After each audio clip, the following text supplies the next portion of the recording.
You're filming a wedding. Awesome. What are all of the shots that you need to film as a videographer to create a video though? That's what we're going to be talking about in this video, and I'm going to share with you my wedding videography shot list. Every shot you need for a perfect wedding film.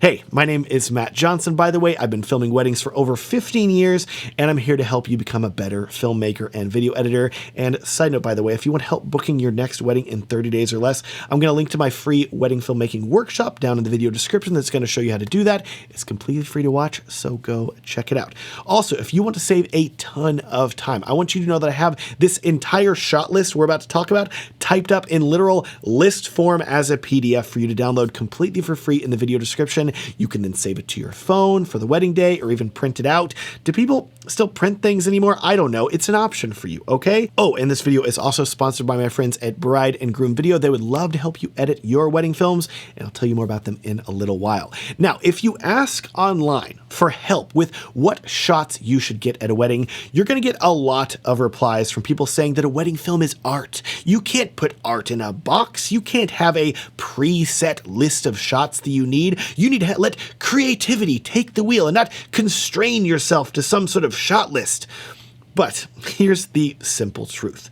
At every wedding that I film, there is always a set list of shots that I'm trying to get, just like how you wouldn't let yourself be hired to film a wedding and then stop all your cameras recording right before the couple kisses. Of course, you're going to have a list of shots that you want to get consciously or unconsciously at a wedding. So what I want you to do is I want you to think of this shot list as a starting point. This is in no way a complete list of every single thing that you're going to want to film on a wedding day, because every wedding is going to be different in some way. There's always going to be some curveball thrown at you of some sort that you're going to need to film that a shot list is not going to prepare you for. But at the same time, by you having this shot list, it's going to help ensure that you do not miss any of the important, critical moments that you will always need to have filmed on the wedding day.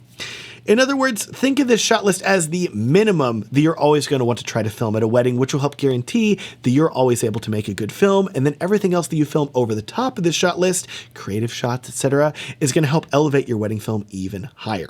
Now, let's get to the shot list, starting with usually the first thing that I film whenever I'm filming any wedding, the establishing shots. Establishing shots are something that you're going to want to get at every single location that you film on the wedding day. They are very important because they tell the audience where an event is taking place and really help ground the story in the audience's mind so they can follow along with it. If you cut straight to action occurring, say the wedding ceremony, without any establishing shots, your audience is going to be confused about how they got there. So an establishing shot really provides context for the viewer. If you are filming a wedding at an all-in-one location, this is easy. You just have to film one set of establishing shots at the venue. But if you're filming a wedding at multiple locations, let's say the couple gets ready at an Airbnb, has a ceremony at a church, and then a reception at a hotel ballroom, you're going to need to film establishing shots of each of these locations. As for what types of establishing shots you should get, I'm going to make this super easy for you. And what I'm going to show you is a framework that you're going to use throughout your filming on the wedding day, not just for establishing shots. This framework is that you are going to want to get a wide, medium, and tight shot of anything that you are filming. Doesn't matter what it is. If you get a wide, medium, and tight shot of everything, editing the wedding film is going to be so easy because you're going to have such a great variety of shots to choose from. Now, for a wide venue shot, this is easy. If you have a drone, that'll make for a fantastic wide shot because you can go up very high, show the entire venue in a sweeping landscape. It's going to look great. You could even use a drone for a medium shot as well, putting a tree or other building in the foreground to create some parallax movement as the drone rotates around the venue. Alternatively, if you don't have a drone, a gimbal shot with a wide angle lens will work great, and then you can then go in closer for medium and tight shots, with the medium showing more objects in the foreground and the tight shot focusing on architectural details of the building, church steeples, weather vanes, things like that. And now, once you've finished your establishing shots, let's start moving through the rest of the wedding day, starting with groom prep. This is going to be footage of the groom getting ready, putting on his clothes, etc. First, you're going to want to establish the room. Remember what I told you earlier? What is your framework? Wide shot, medium shot, tight shot. I love a wide shot of a room, walking into it with a gimbal or handheld, showing the groom, his groomsmen hanging out, letting us see the space. Then get a medium shot, more of the groomsmen, and a tight shot of just the groom.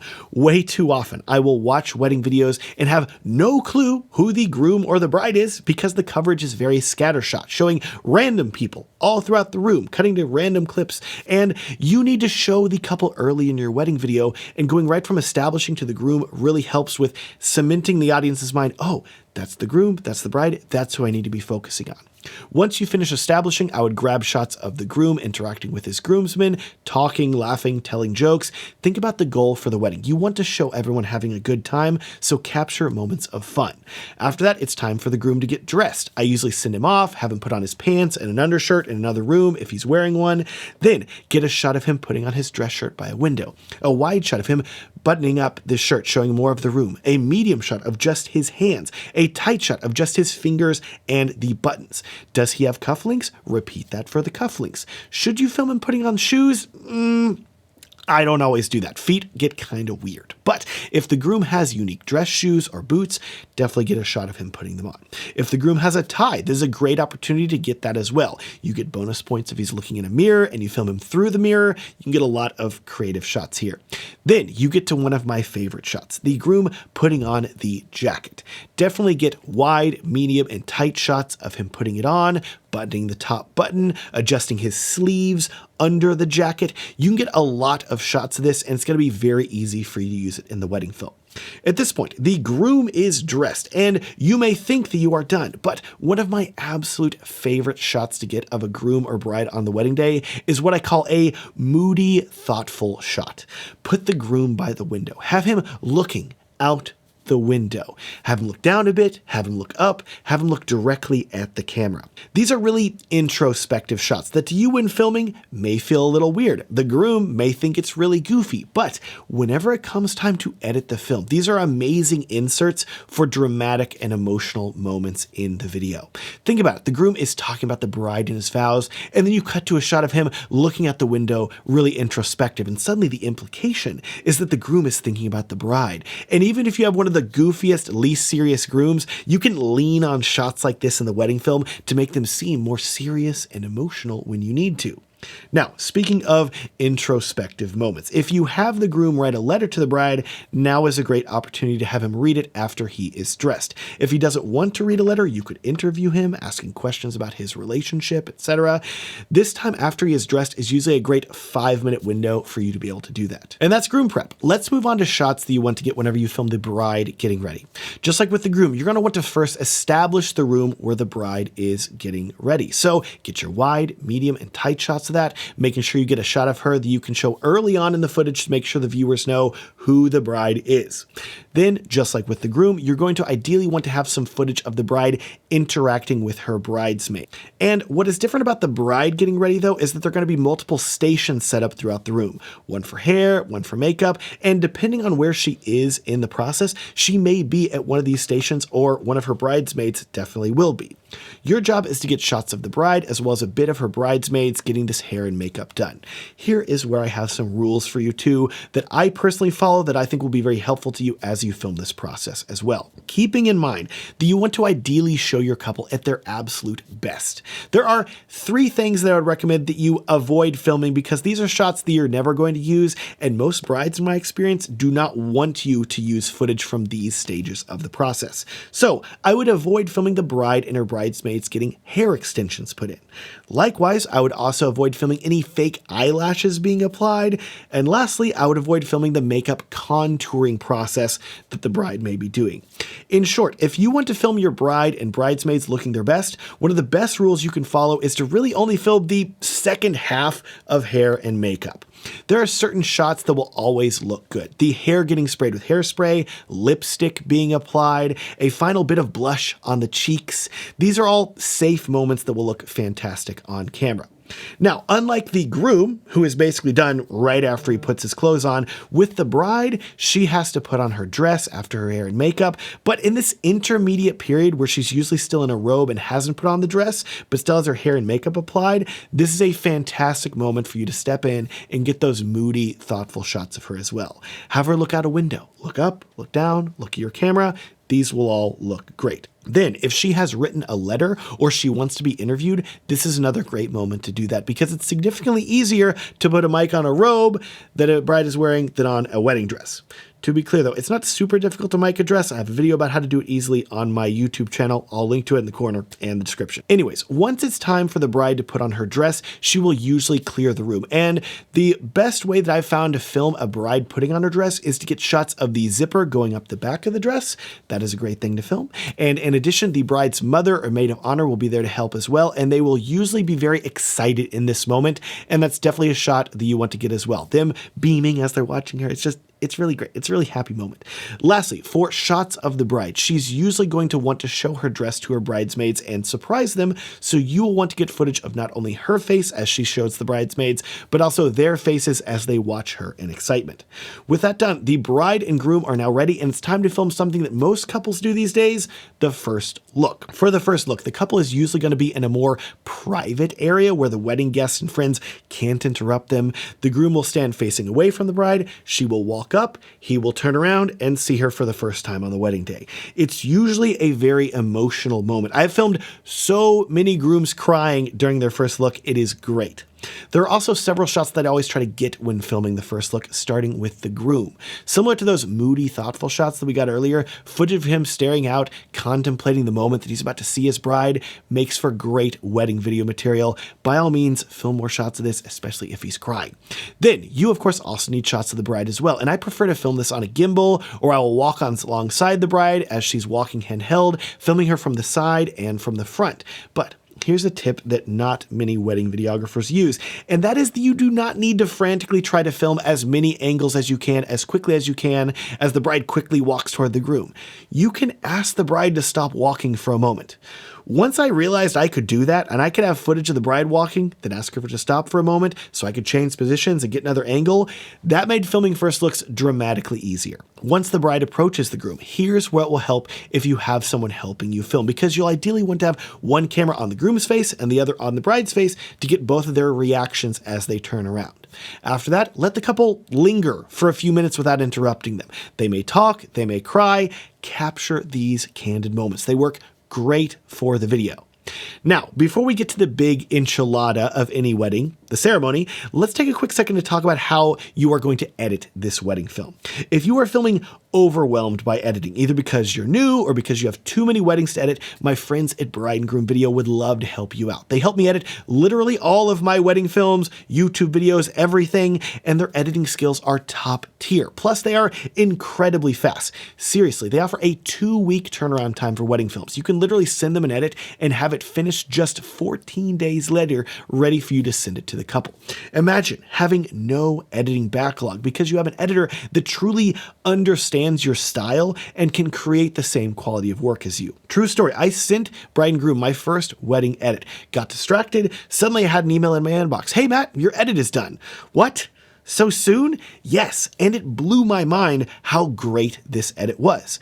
I then had a few small tweaks that I wanted them to make, and here's where Bride and Groom are so great. For your first project, they offer unlimited revisions because they truly want to take the time to learn exactly how you edit. They care about creating something that is as good as you would make, and that is really rare today. They have this super easy to use backend that they custom built where you can upload your footage and tell them about the kind of video or photos that you want them to edit, and they can edit a huge variety of video types too. Teasers, ceremony edits, documentary films, all for one of the most affordable rates out there. Not to mention, if you use the coupon code MATT100, that will save you $100 off the cost of your first edit of $400 or more from Bride and Groom. So go check out Bride and Groom Video at the link in the video description and see for yourself why I love using them for all of my edits. With that, we are on to the ceremony. As always, you're going to want to get several establishing shots. If you have time, getting one after the decorations are put up, but before the guests arrive is always great. I really like getting one whenever the guests are arriving as well, showing people walking up and sitting down for the ceremony. This is also a fantastic opportunity to film important guests at the wedding that you may not have an opportunity to later. People walking in, sitting down, shaking hands, hugging friends and relatives that they may have not seen in a long time. These are all fantastic moments. I usually station myself toward the front of the ceremony with a 70 to 200 millimeter zoom lens to get multiple shots of people's faces. Once the ceremony starts, you'll want to have 2 tripods set up, one on each side of the ceremony to film the couple and officiant. But before that, the groom will usually walk in first, followed by the bridesmaids. And for this shot, I prefer to be at the front of the ceremony, crouched down on my knees, pointing down the aisle, usually with a 50 millimeter lens. This lens is going to be tight enough to get faces while not being too tight, and here you can film any important guests and family members walking in, bridesmaids, groomsmen, and eventually the bride. Thankfully, because you have your tripods on the side of the ceremony as well, you can easily get a shot of the groom's face as he watches the bride walk down the aisle, or you can alternatively film a shot of the bride walking down the aisle and then quickly whip the camera around to film a shot of the groom as well, getting both of their reactions as they see one another. After the professional, you're going to want to walk around each of your cameras on tripods and confirm they're in focus and recording, and I would then focus on getting shots of the closest relatives on the first few rows of the ceremony. The front row is usually going to be the closest and most important family members, and this is a great opportunity to get shots of them looking attentive and smiling happily as the ceremony continues. If you see anyone else that is important to the couple, be sure to get shots of them. And I would also recommend considering in the back of your mind whether any of these people will be dancing later, because this will be another opportunity for you to film them. But if they're elderly, the odds are that they may not be dancing, so the ceremony may be your best opportunity to get candid shots of them, so be sure to do that. During the couple's vows, I would zoom your cameras in on tripods to get up close shots of their faces, and then once the ceremony reaches its end, I would position yourself in the middle of the aisle to get a shot of the couple kissing, and then you can walk out backwards and film them as they exit. Once the couple walks down the aisle together, you may think you're done, but if you stop recording now, you'll be missing out on one of the most crucial moments of any wedding ceremony, in my opinion, because once a couple walks down the aisle together, they usually stop and are then celebrated by all their bridesmaids and groomsmen. This is an incredibly emotionally powerful moment where their friends are running up to them, hugging them, cheering. It's such a moment of pure joy that is so fantastic to capture. Easily one of my favorite parts of the wedding day. Make sure that you're recording getting shots of that. After the ceremony, there's usually going to be a designated portrait time, both for families of the couple as well as the couple alone. Shots of extended family are not mandatory in this moment. If you need to be setting up for the reception, that's totally understandable. But if there are certain family members that you did not get to film during the ceremony that you know will also be difficult to film at the reception, think grandparents, great aunts, other random relatives, filming the extended family in these moments can make things a lot easier. After that, you have portraits of the couple together, and there are several shots that work great for any and every couple. These shots include having the couple face each other, typically the groom's hands around the bride's waist and her arms around his neck, get a shot from the side, get close-ups of each of their faces as they stare longingly into one another's eyes, get their hands, get the bouquet if the bride is holding it. And above all, remember that you are recording a video, not a photo, so movement is only going to help you. Have the bride run her hands up the groom's arms. Have him do the same to her. Have him kiss her shoulder, spin her around, dip her. Have them walk together with the bride leading the groom and then the groom leading the bride. Have them run together. Get solo shots of each of them staring into the camera. There are so many shots that you can get in this moment, and the good news is that everything that I just listed, you can knock out in about 5 minutes if you work quickly. Once you finish that, it's time for the reception.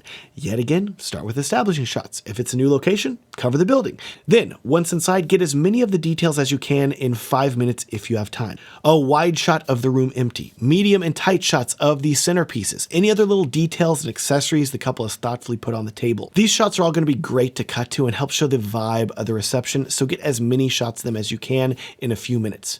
After that, it's going to be time for the couple to enter the reception. Typically, they will follow all their bridesmaids and groomsmen inside, so you're going to want to film the wedding party, then film the couple. Ideally, I would try to get a wide shot of this happening as well as a tight shot, which can make it easier to cut between. Usually, right after the couple enters, they will go directly into formal dances, starting with the bride and groom. For this, you will want to get a wide shot showing the couple in the greater context of the room, followed by tighter shots of their faces as they dance. I'm a big fan of using a gimbal for moments like this if you have one. After filming multiple shots of the couple's first dance, it will then be time for them to dance with their parents, the bride with her dad, the groom with his mom, and you will film them the same way, getting wide and tight shots throughout. After that, the rest of the reception events may vary. If the couple cuts their cake, you'll want to get a medium shot of them behind the cake, as well as a close-up of the cake being cut and their faces as they feed each other.